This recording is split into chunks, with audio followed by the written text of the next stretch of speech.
네, 안녕하세요. 잘 지내셨나요? 한 주간 선생님들과 말씀을 나눠주셔서 많이 뵙고 싶었습니다.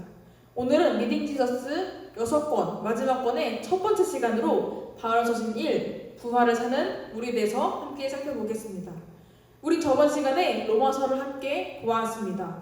로마서의 내용은 인간의 불의와 죄, 그리고 이를 덮는 하나님의 은혜가 있었습니다. 바울은 로마 교인들에게 하나님의 의이신 예수 그리스도에 대해서 소개하고 전하였습니다. 로마 사람들에게 진정한 복음이 무엇인지 알려준 사도 바울이 여러 교회들에게 전한 복음이 무엇인지 바울을 보면서 함께 배워보겠습니다. 첫 번째입니다. 사도 바울은 누구를 위한 복음을 전했지요? 맞습니다. 이방인입니다. 이방인 사도로 부름받는 바울은 여러 곳을 다니면서 복음을 전파합니다. 신약성경은 몇 권으로 구성되어 있다고 말하였지요? 27권입니다.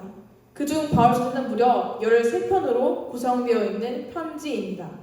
물론 장수와 분량 등 여러 가지를 고려한다면 다르겠지만 권수로 보면 거의 반정도를 차지하는 것이 바로 바울서신입니다. 그중 9편, 로마서, 고린도 전후서, 갈라디아서, 에베소서, 빌립보서, 골로새서, 데살로니가 전후서는 교회에게 쓴 편지이고 4편, 디모데 전후서, 디도서, 빌레몬서는 개인에게 쓴 편지입니다. 우리는 이 바울서를 통해서 초대교회의 모습을 들여다보려고 합니다. 또한 당시 교회와 성도들이 겪었던 문제를 봄으로써 복음의 진정한 의미 또한 살펴보려고 합니다.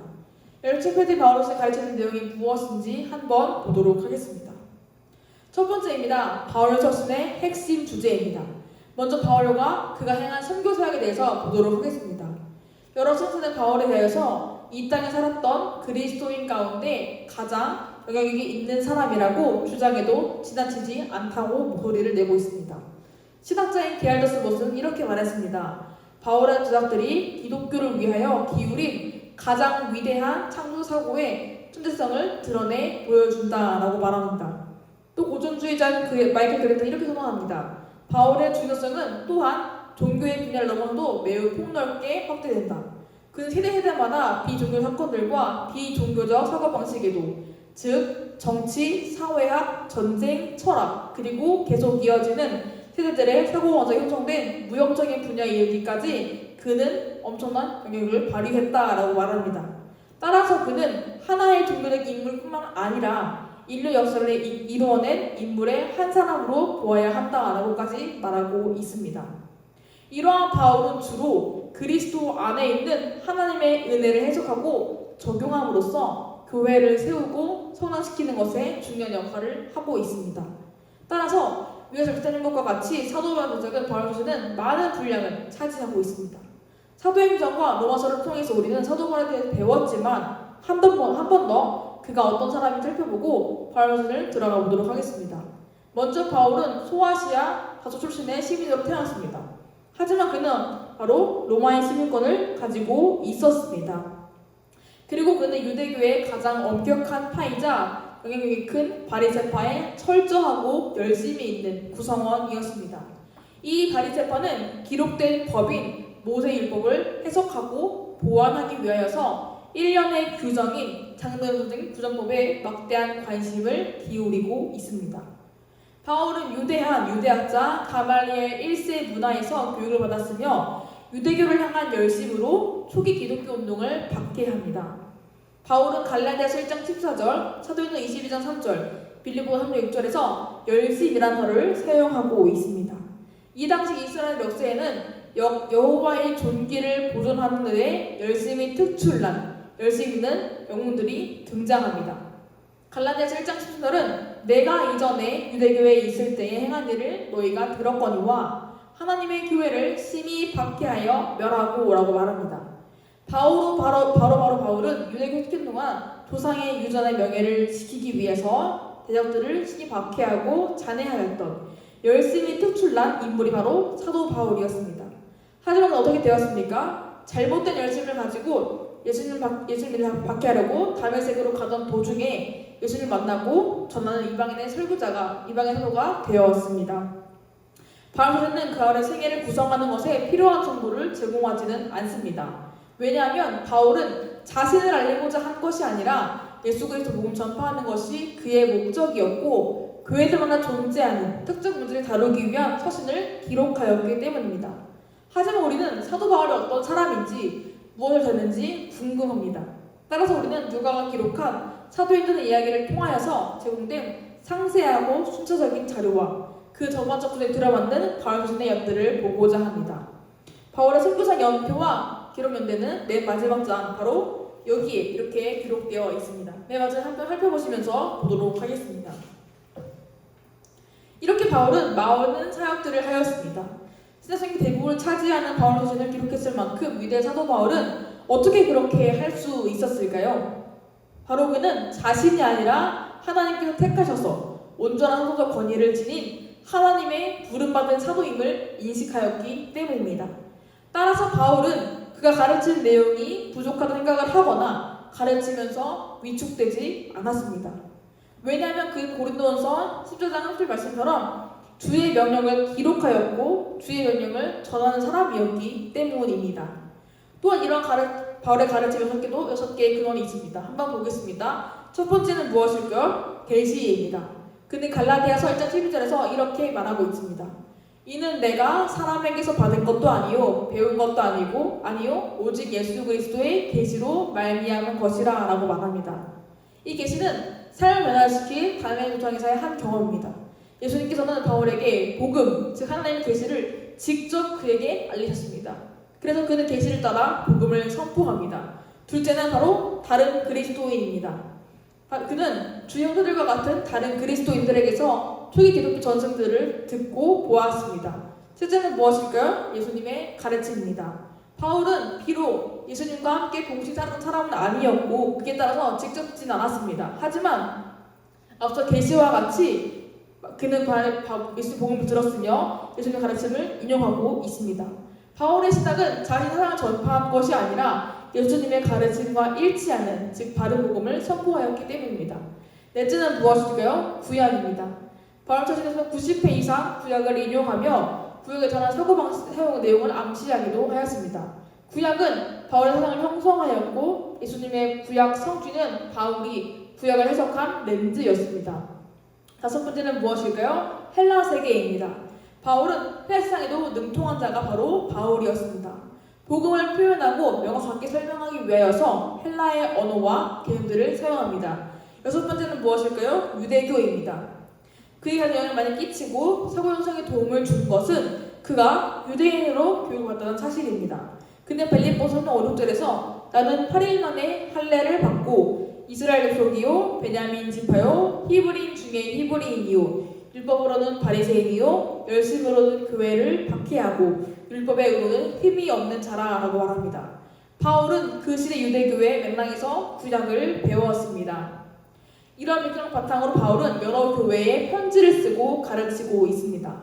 그는 바울 서신의 여러 가지 주를 다루는데요. 바로 교회 안의 분열과 성적 부도덕, 우상에게 바치는 음식의 섭취 문제, 성만찬과 예배의식, 그리고 거짓 교사와 이단, 참된 교회, 성도의 삶 등 여러 가지를 다루고 있는데요. 이 외에도 기독교 신앙에 대한 거의 모든 영역을 다루고 있습니다.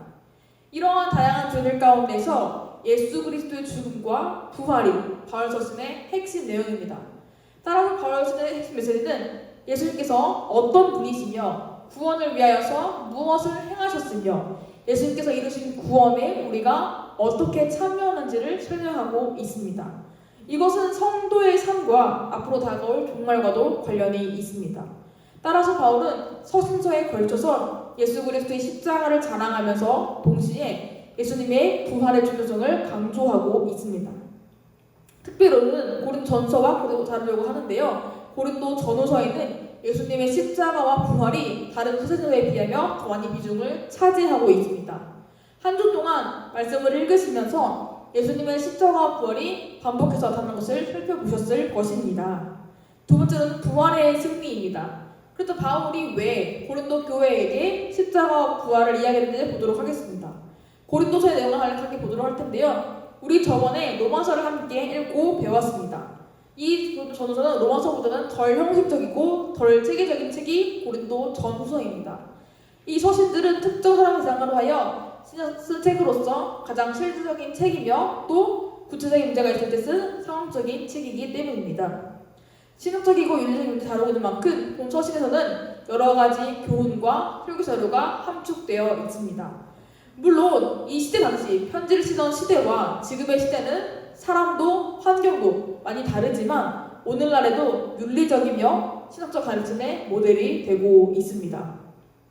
먼저 고린도 지역은 대도시 중 하나였습니다. 고린도 어디 있을까요? 바로 여기가 고린도의 위치입니다. 남부 그리스도와 북부 그리스를 연결하는 지역에 위치하였고 이 지역을 통하여서 화물을 이송하는 상업의 중심지였습니다. 바로 고린도의 근처가 바로 바다였기 때문입니다. 바다 근처에서 상당한 상업이 이루어졌습니다. 또 올림픽 다음으로 중요한 경기가 경연으로 이루어졌으며 사람들이 이 경기를 보려고 이 지역에 몰려들었고 여러 가지 종교가 존재하는 타락한 도시가 바로 고린도였습니다. 먼저 고린도전은 바울이 고린도를 떠난 AD 51, 52년부터 약 3년 후 본서신을 기록한 사이에, 즉 이 3년 사이에 이루어진 상황을 다루는 아주 특별한 서신입니다. 바울은 적어도 11가지의 본질적인 문제를 진술하고 있는데요. 이 문제에 대해 보도록 하겠습니다. 첫째는 먼저 고린도 교회 안에는 분쟁이 일어납니다. 바로 그리스도의 지도자들의 지혜와 언변에 따라서 자신들이 그 지도자에게 속하였다고 생각하였기 때문입니다. 마치 이런 것입니다. 나는 박해인 목사님파야. 나는 박사님 더 좋아. 박사님 목사님파야 라고 말하는 것과도 같습니다. 하지만 그 사람들은 누구에게 속한 자들입니까? 바로 그리스도께 속한 자입니다. 그리스도께 속한 자인데 이들은 이것을 알지 못하였습니다. 그리고 그 십자가원이 하나님의 지혜를 드러내는데도 불구하고 이들은 이것을 알지 못합니다. 이들은 지도자 간의 분열을 일으키고 자신의 지도를 높이는 어리석은 행동을 보여주고 있습니다. 바울은 세상에서 그들에게 주의를 주고 곧 다가올 방문에 대한 충고하고 있습니다. 보고에 답하면서 바울은 5장에서의 근친상간 문제, 6장에서는 신자랑 소송 문제, 그리고 성적 부정 문제를 다루고 있습니다. 이에 대해 바울은 6가지 중요한 주제를 다룹니다. 첫째는 무엇일까요? 바로 결혼입니다. 우리 지금도 그렇지만 이 당시 고린도 교회 성도들도 결혼과 성에 대한 관심이 많았습니다. 바울은 이에 대해 솔직하게 답변하고 있습니다. 둘째는 무엇일까요? 우상에게 바친 음식입니다. 이 당시 우상에게 바친 음식을 먹는 문제가 있었습니다. 믿음이 약한 자들은 이것으로 실족하였습니다. 이러한 문제로 바울은 형제를 실족하게 하지 않기 위하여 자신의 권리를 자발적으로 포기합니다. 또한 이것을 동료들에게도 본받으라라고 말합니다. 이와 더불어 우상 숭배할 것을 피하라라고 말합니다. 셋째는 무엇일까요? 남자와 여자의 관계입니다. 특별히 머리를 가리는 것에 대한 문제가 있었습니다. 남자는 머리에 무엇을 쓰면 안 되고 여자는 머리를 가려야 한다라고 말합니다. 넷째는 무엇일까요? 성만찬의 제정입니다. 주께서 주신 전통의 성만찬에 대해서 말하고 있지만 그들이 잘못된 집행을 하고 있음을 밝힙니다. 다섯 번째는 성령의 은사와 관련한 것입니다. 이것은 교회 안에 있는 다양한 은사, 사랑, 공적 모임에서의 분별과 질서, 예언과 방언, 즉 오늘 말씀을 들은 것들 말하고 있습니다. 마지막으로 신자의 부활입니다. 가장 중요한 메시지입니다. 이 이어진 내용은 앞서 말씀드린 것 내용과는 약간 다른 느낌을 주고 있습니다. 하지만 이것은 앞선 12장부터 14장의 내용과 서신 전반에 걸친 많은 문제와 밀접한 관련이 있습니다. 또 고린도 교회뿐만 아니라 사도 바울이 편지를 보낸 교회들이 가지고 있던 문제 중 하나는 복음의 말씀을 왜곡한 것이었기 때문입니다. 특별히 고린도 교회 안에는 부활이 없다라고 주장하거나 그리스도인 되는 것과 부활은 아무 상관이 없습니다라고 주장한 사람들이 있었습니다. 이로 인해서 부활에 대한 확신을 잃고 흔들림으로 말미암아 주의 일에서 손을 놓은 사람들도 있었습니다. 바울은 이러한 주장에 동의할 수가 없었습니다. 왜냐하면 예수님의 부활은 예수님의 십자가와 마찬가지로 복음의 핵심 요소이기 때문입니다.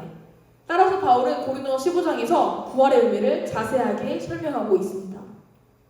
부활에 대한 의식은 두 가지였습니다. 첫 번째로는 부활의 역사성에 대한 의식입니다. 고린도 교회들은 이런 사람이 있었습니다. 죽은 자 가운데서 부활이 없다라고 주장하였습니다.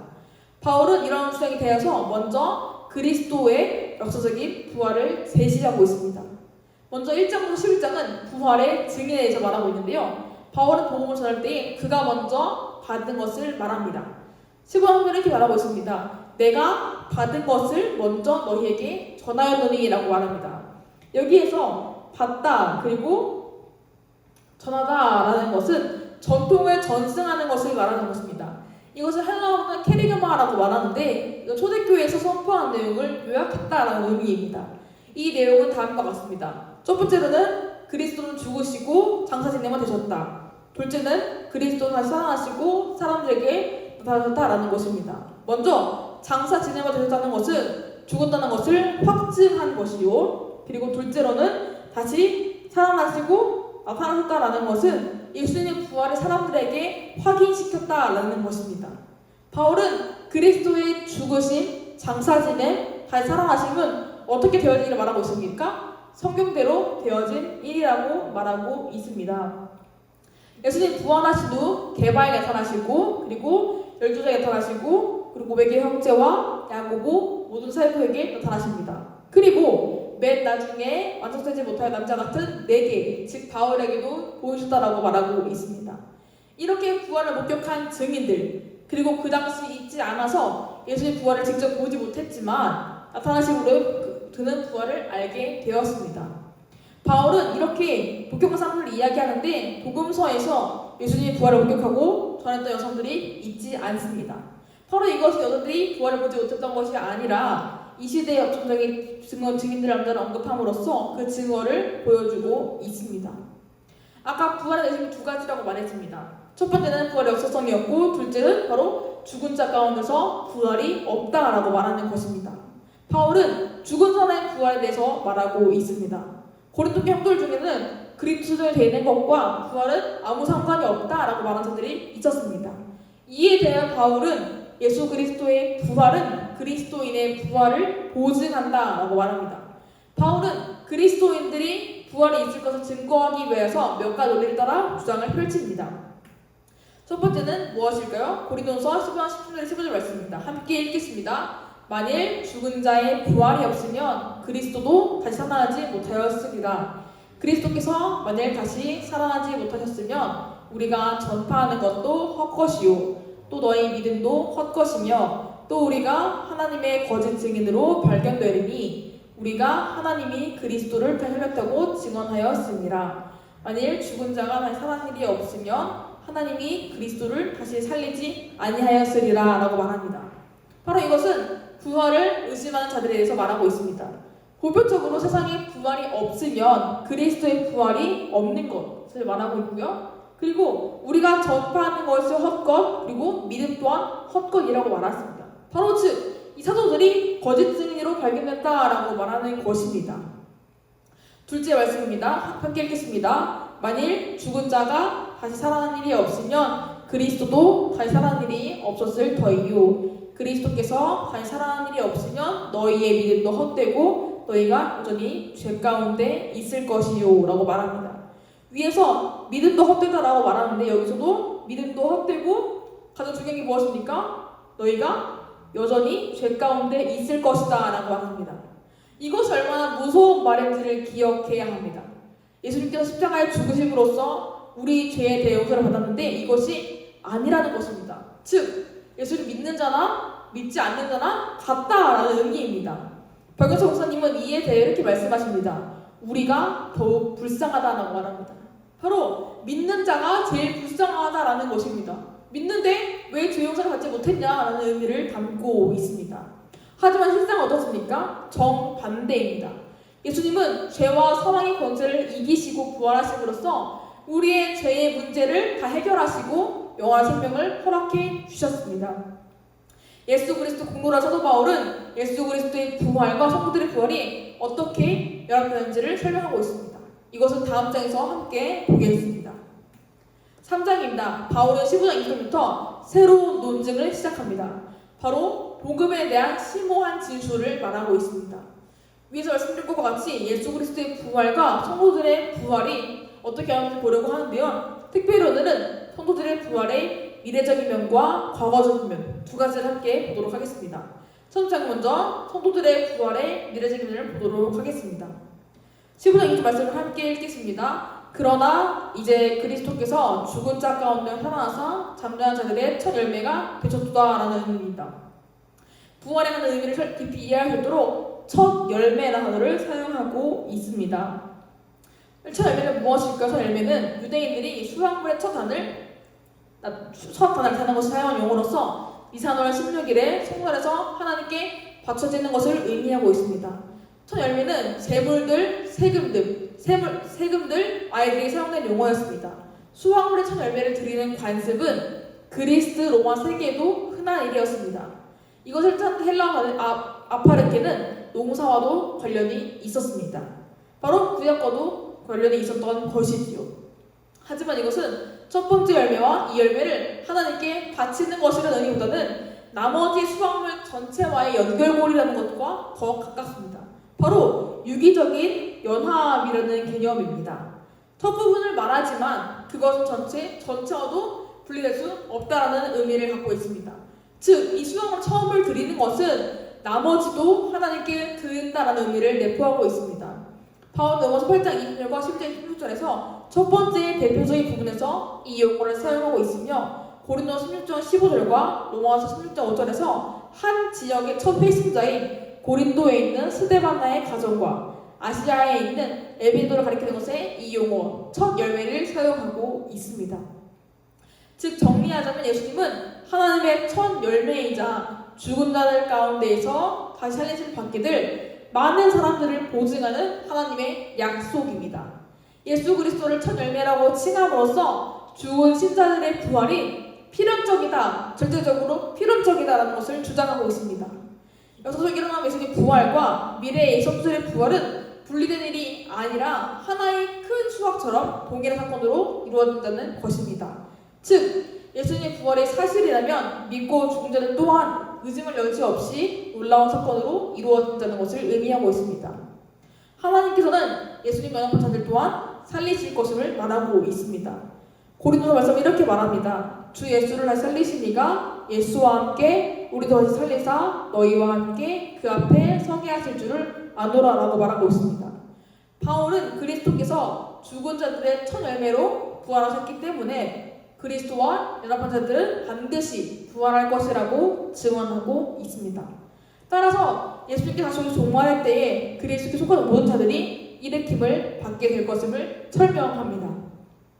다음 레슨 4로 부활을 찾는 우리에 대해서 보도록 하겠습니다. 레슨 3는 성도들의 부활의 미래적인 면을 보았다면 지금은 성도들의 부활의 어떤 면입니까? 과거적인 면을 함께 보도록 하겠습니다. 실제로 바울이 쓴 여러 서신 가운데서는 과거 현재 시점에서 성도들의 부활을 묘사하는 것도 많이 드러나 있습니다. 성도들이 이미 부활했다라는 것입니다. 언제요? 바로 이미 부활했다는 것입니다. 에베소와 골로새서, 로마서, 갈라디아서는 이것을 말하고 있는데요. 대표적으로 에베소 말씀을 함께 보겠습니다. 허물로 죽은 우리를 그리스도와 함께 살리셨고 너희는 은혜로 구원을 받은 것이라. 또 너희가 세례로 그리스도와 함께 장처되고 또 죽은 자들 가운데서 그를 일으키신 하나님 역사를 믿음으로 말미암아 그 안에서 함께 일으키심을 받았느니라 라고 말하고 있습니다. 바로 그리스도와 어떻게 해요? 함께 살림받았고 함께 일으키심을 받았다라는 것입니다. 바울은 부활을 묘사할 때 일으키다 혹은 세우다라는 용어를 사용하고 있습니다. 바로 예수님께서 요셉의 무덤에서 부활하실 때의 성도들도 이미 함께 부활했음을 내포하고 있습니다. 즉 우리는 예수님께서 부활하실 때 함께 예수 안에서 부활했음을 나타내고 있습니다.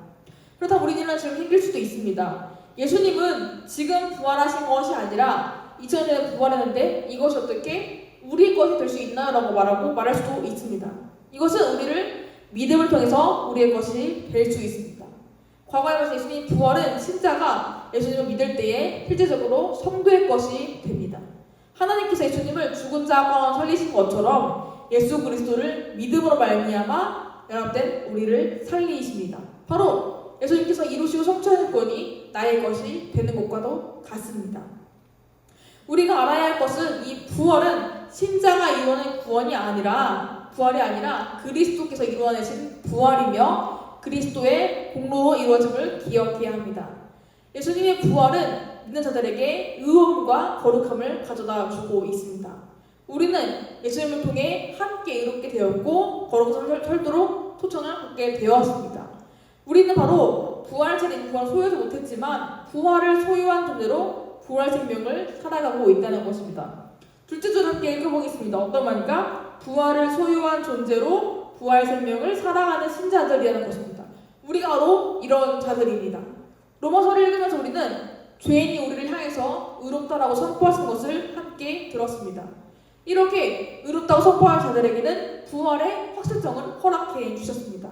따라서 우리는 더 이상 죄의 권세에 눌려있지 않습니다. 죄가 우리를 누를 수가 없습니다.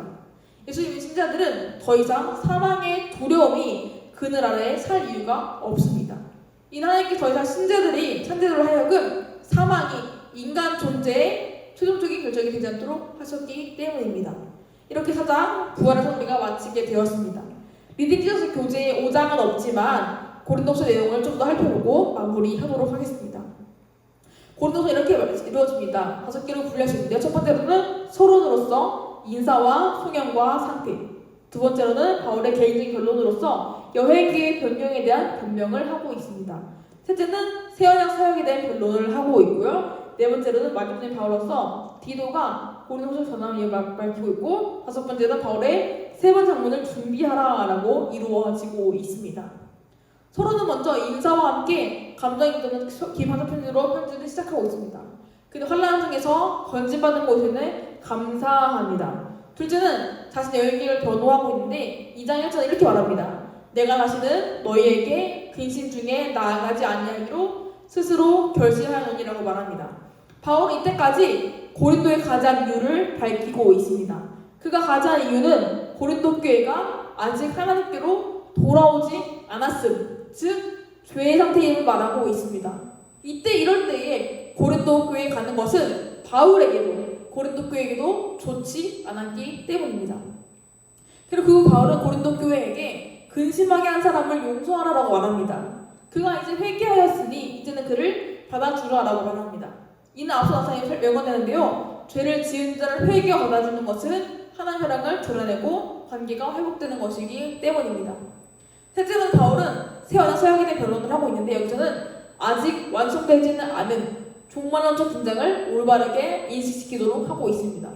하나님께서 준비시키셔서 새언약의 사역을 하게 하신 일, 그리고 복음을 선포하게 하신 일을 말합니다. 또 그들이 서로 화해하기를, 그리고 고린도 교인들이 자신 사역에 대해서 마음을 열고 우상을 멀리할 것에 대한 권면을 하고 있습니다. 넷째로는 고린도 교회의 회개를 기뻐합니다. 그 전에 방문하고 편지를 써서 꾸짖은 것에 반하여서 고린도 교인들이 근심과 회개로 가는 소식을 듣고 기뻐합니다. 그렇게 변화하였기에 이제 예루살렘에 있는 그리스도인들을 위하여서 풍성하게 연보할 것을 권면하고 있습니다. 마지막은 바울의 세 번 장문을 준비하는 것인데요. 그는 적대 세력에 반응하며 고린도 교인들이 확실한 조치를 취하려는 책망함과 동시에 그들에게 짐을 지우거나 해를 끼치려 함이 아님을 분명하게 말하고 있습니다. 이러한 바울의 마지막 호소와 문안에 의해서 촉도로 편지를 맺고 있습니다. 이 중에서 오늘은 사도 바울의 상황과 고린도서 강조하는 하나님께서 말씀을 드리도록 하겠습니다. 첫째, 사도 바울의 상황입니다. 사도 바울은 고린도 후서에서 자신이 처한 상황을 다음과 같이 요약적으로 말하고 있습니다. 7장 5절입니다. 우리가 마게도냐에 이르렀을 때에도 우리 육체가 편하지 못하였고 사망으로 환난을 당하여 밖으로는 다툼이요 안으로는 두려움이었노라 라고 말합니다. 바로 밖으로는 다툼 그리고 안으로는 두려움이라고 말하고 있습니다. 밖으로는이라는 말로써 교회 밖에 침투하는 문제점을 가리키며 또 안으로는이라고 말하면서 교회 안에 발생하는 문제를 말하고 있습니다. 바로 처음은 세상과 관련 환난을 당하고 교회는 어려움을 겪습니다. 세상과 관련해서는 환난을 당하고 있습니다. 다음 환난이 좀 더 심한 것이었기 때문에 그는 고린도서 1장에서 힘의 격도로 심한 고난을 당하여 살 소망까지 끊어지고 말합니다. 바로 사도 바울이 살 소망까지 끊을 정도로 심한 고난을 당하였습니다. 하지만 그는 환난을 두려워하지 않습니다. 도리어 환난을 기뻐하는 모습을 보이고 있습니다. 하지만 교회 안에 문제는 그는 정말 심히 염려합니다. 사도 바울은 먼저 물질적인 부족으로 염려하고 있는 예루살렘과 유다의 교회들로 인해서 상심합니다. 무엇보다도 그는 고린도 교회에서 관계에서의 어려움을 겪고 있습니다. 고린도 교회 안에는 불의를 행한 자가 있어서 그는 근심에 빠지고 또 사도 바울을 오해하는 문제가 있었습니다. 또 더불어서 고린도 교회 안에 사도 바울의 제자들이 있었는데 이 제자들은 진리를 어지럽히고 사도를 공격하는 것입니다. 바로 복음을 왜곡한 자들이 이 안에 있었다는 의미입니다. 하지만 그는 고린도 교회를 포기하지 않고 방문할 계획을 하고 있습니다. 저는 이 단락을 읽으면서 내가 가져야 할 마음이 이런데 라고 생각을 하게 되었습니다. 외부의 공격이든 내부의 어려움이든 이것에 굴복하지 않고 복음에 대한 열망을 가지고 선포한 사도 바울의 마음처럼 우리가 이렇게 담기를 소망하고 있습니다. 또한 고린도서는 무엇보다도 하나님에 대한 신앙을 분명하게 표명하고 있습니다. 하나님 어떻습니까? 창조의 하나님이시고 구원 하나님이시고 위로의 하나님이십니다. 또한 고린도서는 기독론을 전개하고 있습니다. 바로 예수 그리스도의 구속사역에 대한 설명을 하고 있습니다. 고린도 도전 14절에는 한 사람이 모든 사람을 대신하여 죽었은듯이라고 말합니다. 예수 그리스도는 모든 사람을 대신하여 죽었을 뿐만 아니라 다시 살아나시고 그리고 중보자임과 동시에 심판자이십니다. 이러한 그리스도의 구속사역 덕분에 하나님과 화목을 이룬 자들은 무엇입니까? 바로 교회를 이루게 됩니다.